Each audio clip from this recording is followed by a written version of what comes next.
How to remove audio sync in DaVinci Resolve. First of all, open your project and go to the timeline where you notice the audio is out of sync with the video.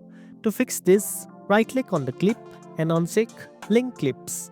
This will separate the audio and video tracks so you can adjust them independently. Next, select only the audio track and drag it left or right to match the video perfectly. You can zoom in on the timeline for a more precise adjustment by using the zoom slider at the top or pressing the shortcut keys.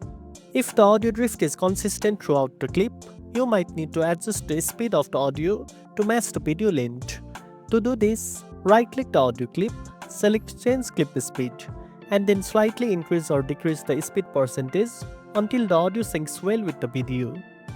Finally, after making these changes, play the timeline to check if the audio and video are perfectly synced. If needed, repeat the adjustment steps until everything looks right. And that's it. Now you know how to remove audio sync in DaVinci Resolve. If you found this video helpful, don't forget to like, share, and subscribe for more tech tips. Thanks for watching, and I'll see you in the next one.